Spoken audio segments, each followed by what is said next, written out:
Kapitola 2. Proces zasmluvnění. Elektronický podpis objednávky. Zaujalo vás řešení KB Smart Pay? Chcete si prohlédnout nabídku přímo pro vás? Pojďme se podívat, jak celý proces probíhá. Začneme tím, co vše je potřeba si připravit, než prostřednictvím webu, telefonu nebo pobočky KB požádáte o nabídku.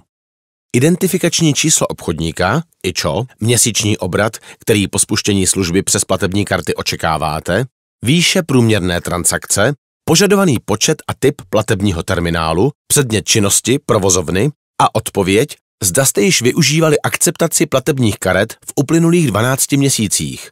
Pokud ano, je dobré přiložit ještě výpisy z banky, kde je pro lepší výpočet nabízené sazby vidět, jaké byly obraty. Na základě těchto údajů vám připravíme nabídku přímo na míru.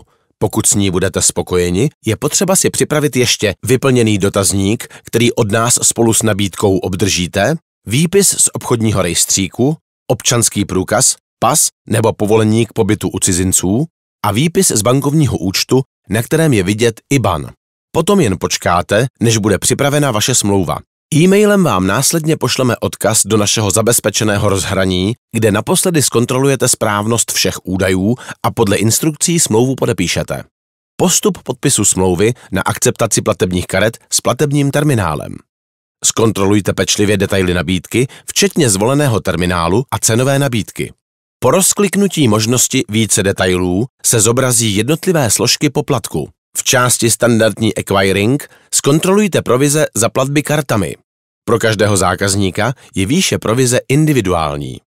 Ve spodní části první obrazovky uvidíte celkovou cenu a pod ní zelené tlačítko Pokračovat.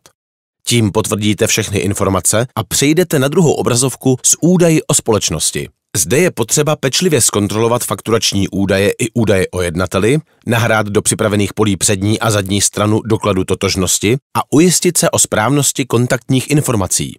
Nakonec zeleným tlačítkem Uložit a podepsat objednávku ve spodní části obrazovky spustíte vygenerování finálního dokumentu, který můžete na další obrazovce naposledy zkontrolovat. Pokud jsou všechny údaje vyplněny správně, ve spodní části obrazovky v boxu Podpis dokument elektronicky podepíšete a tlačítkem Schválit proces dokončíte. Do e-mailu vám následně přijde potvrzení o podpisu s podepsaným dokumentem v příloze. Dokument se následně zpracovává a poštou vám na požadovanou adresu přijde vybraný terminál. Pro službu Payphone je proces kontroly trochu odlišný.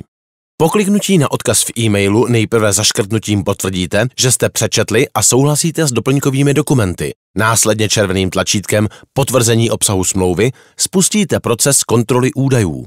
Pokud je některý z údajů zapsán chybně, ve spodní části obrazovky naleznete kontaktní informace svého obchodního zástupce, s nímž můžete údaje upravit. Před podpisem je ještě potřeba potvrdit vaši totožnost.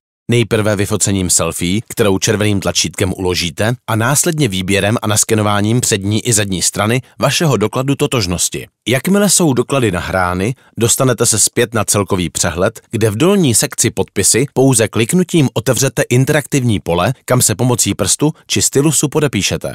Tím je proces zasmluvnění u konce a do vašeho e-mailu vám přijde potvrzení spolu s uvítáním do aplikace Payphone. Představení aplikace Payphone uvádíme v dalším videonávodu.